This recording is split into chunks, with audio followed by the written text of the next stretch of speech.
Hey, I'm Jay Beershank. Welcome back to my YouTube channel. You know what it is. We're back for another edition of book reviews. You're joining me here at Gokyo Lake. We're 5,000 meters above sea level.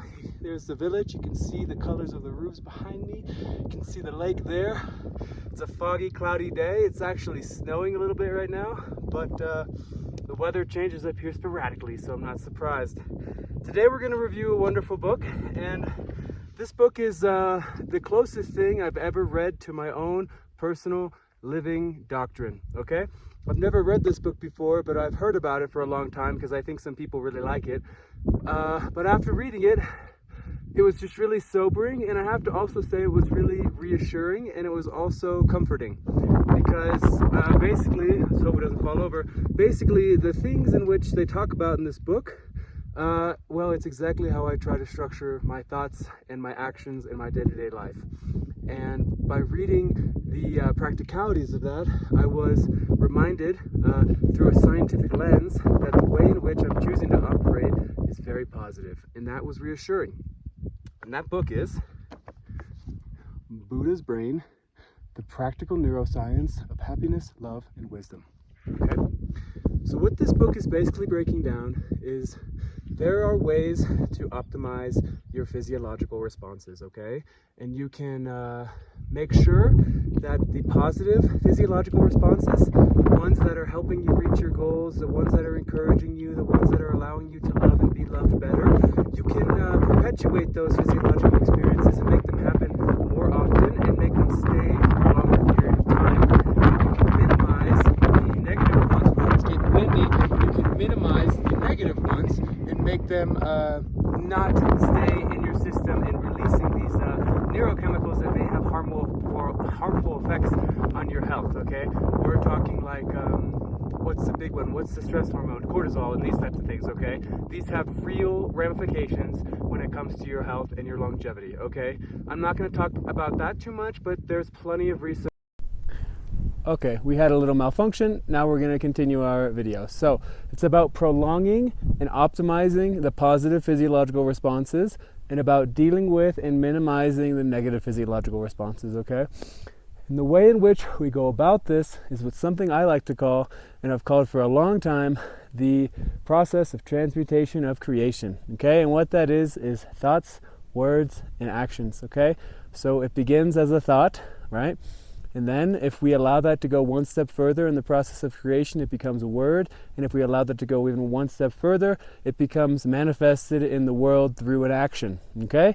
And basically the point is, if you allow negative thoughts or self-depreciating thoughts, judgmental thoughts, critical thoughts of yourself and other people to go through 1, 2, or 3 parts of that process, it solidifies and changes the neural pathways of your brain to make those things more prevalent in the future. And the opposite is true as well. If you promote and encourage and sustain positive thoughts about yourself, other people, the planet, the world, and let that turn into positive affirmations through word, and then let that turn into positive actions, then you're going to rewire your brain in the opposite way, in which you encourage the positive physiological responses. And this is really important because it just breaks down into the most practical way of a way to live your life, right? It's like if you are someone that is willing to allow those states to stay in you, then you're going to reprogram your brain and improve your overall life.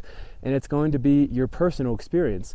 Nobody else will really understand or know or feel how it is to be you, but you will. And the way in which you can make that a positive experience is by following the tips in this book. And the way that you can make that a harmful experience that may be filled with disease, and you do the opposite. Okay, so I think that's really all I'm going to say. It's super simple. I mean, it just comes down, an affirmation that I've used since I was 17 is thank you, I love you, please forgive me. This is, I think it's Hamanupanu, it's a Hawaiian guy, I forgot what his name was, but anyway, the point being, anytime a thought comes up that is negative about yourself, about other people, you immediately remedy it by saying thank you. So you're thanking the experience for coming up and giving you the chance to see and hear and believe in yourself. Then you're saying I love you, so you're giving it gratitude, you're giving it a sweet release. And then the please forgive me part, okay? This is the part that people don't understand, but the please forgive me part is you're not only acknowledging that you may have done something that you don't want to continue doing, but you're also releasing it. So please forgive me, but we're not here anymore. It's not in the present moment. I'm not carrying you with me. Okay, I'm done and I'm moving on, because the only thing I can do is be in the now. And if I'm thinking about what happened just then, I'm not here. So thank you, I love you, please forgive me. This is not in the book, but this is a beautiful, beautiful, beautiful, powerful beginner affirmation that you can carry with you for the rest of your life. Anytime you have a negative thought, anytime you say something harmful to somebody else, anytime you say something harmful to yourself, anytime you do something that maybe you realize that after you do it, like, oh, I shouldn't have done that. Like you see a spider and you step on it. It's like, oh, okay. This is a harsh thing to do, right? So now you can remedy this situation, and you can also remedy the ramifications that are going to happen on a neural level in your brain by affirming that, okay? Affirming that in a positive way to rewire it and make sure that you're not doing permanent or semi-permanent damage to the neural pathways of your brain that are going to encourage a state of life that you don't want, all right? So thank you, I love you, please forgive me. It's very powerful. I repeat that in my mind hundreds of times a day, because nobody's perfect. I'm not perfect. I still have negative self-depreciating thoughts all the time, but I remedy them immediately because I don't want that to be my baseline. I don't want that to be how I live. I don't want that to be how I perceive reality. I mean, it's beautiful out here. The world, everything, life, people, yourself, it's all beautiful, and it all is just full of potential, and it only actualizes to the point that you allow it to.